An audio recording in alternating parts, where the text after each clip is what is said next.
Ma mission entamée le 6 de ce mois et qui s'achève avec ce dernier acte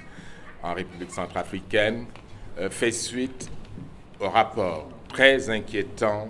faisant état de recrudescence de violations graves des droits de l'homme et d'atteinte au droit international humanitaire, y compris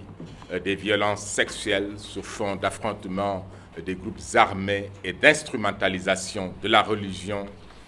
de sensibilité ethnique ou des origines des communautés observées dans les régions du sud-est au nord-ouest du pays. J'ai pu saisir cette opportunité pour mobiliser les autorités, acteurs nationaux, les représentants de la société civile, les représentants des groupes armés, les victimes et partenaires internationaux afin d'ouvrir un dialogue quant aux mesures urgentes, concertées et coordonnées à adopter pour faire cesser la violence, apaiser les tensions intercommunautaires et soulager les souffrances des populations civiles. De Bria, où je me suis rendu avec le ministre de la Défense nationale, deux parlementaires de la localité et le président du Comité national de prévention du génocide, des crimes contre l'humanité, des crimes de guerre et de toutes les formes de discrimination, j'ai pu m'entretenir avec les acteurs clés et constater avec regret et consternation la destruction systématique des habitations de la population civile, dont une bonne partie fut contrainte au déplacement. Des rapports similaires me sont parvenus de Bangassou, Mobaye, Alindao, Bokaranga, Niémé, Gambo, me faisant état de violations graves à l'encontre des populations civiles, particulièrement les femmes et les enfants, pour leur supposée appartenance ethnique ou religieuse et ou affiliation présumée à un groupe armé. C'est ici le lieu de condamner ces manipulations inacceptables qui sèment la division et justifient à tort les horreurs qui m'ont été rapportées par les victimes, les autorités, les représentants de la société civile, ainsi que des leaders communautaires et religieux. Je condamne avec la plus grande fermeté l'instrumentalisation et l'incitation de la haine ethnique et confessionnelle menée par les groupes armés et milices, ainsi que par des hommes politiques complices pour asseoir leur contrôle territorial, mobiliser les combattants ou étendre leur prédation aux propriétés privées ainsi qu'aux ressources économiques du pays. Je formule ces mêmes condamnations pour les attaques perpétrées contre la MINUSCA et le personnel humanitaire dans la mise en œuvre de leur mandat en faveur de la population civile. Tout individu responsable d'atrocités criminelles ou d'incitation à les commettre devra tôt ou tard assumer la responsabilité pénale de ses actes et faire face à la justice nationale ou internationale. À cet effet, j'encourage tous les efforts de monitoring et de documentation des messages de haine et d'incitation à la violence, conjointement déployés par la MINUSCA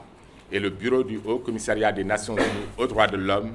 en coopération avec mon bureau qui est chargé de la prévention du génocide,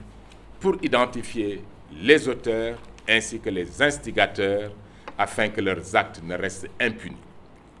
Toutes les victimes m'ont exprimé le même souhait, qui est de vivre ensemble dans la paix et l'harmonie avec tous les Centrafricains. Les civils chrétiens, musulmans et peuls sont pris en otage par les groupes armés. Les populations de Bria, de Bangassou, de Mobaye et d'Alindao demandent unanimement le rétablissement de villes sans armes et aspirent toutes au retour dans leurs localités respectives. J'ai partagé avec le président Touadéra les préoccupations constatées durant cette visite quant à la gravité et l'ampleur des atrocités criminelles commises dans l'arrière-pays par des groupes armés en toute impunité. Il est d'avis que les mesures urgentes doivent être prises pour apporter des réponses aux tentatives de division à connotation ethnique ou religieuse. Il m'a aussi renouvelé toute sa détermination à poursuivre le dialogue avec les groupes armés afin qu'ils déposent les armes. Il est par ailleurs convaincu que les violences doivent être condamnées sans équivoque, d'où qu'elles proviennent, et quelles qu'en soient les victimes ou auteurs, en vue de briser le cycle de l'impunité. Cette même position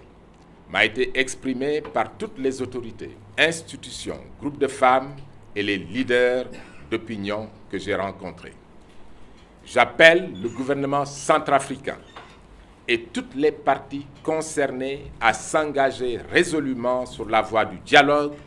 conformément à la feuille de route consolidée de l'initiative africaine pour la paix et la réconciliation en Centrafrique, mais sans pour autant que soit sacrifié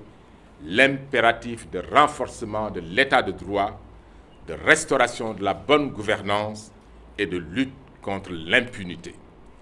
Par ailleurs, la restauration de l'autorité de l'État,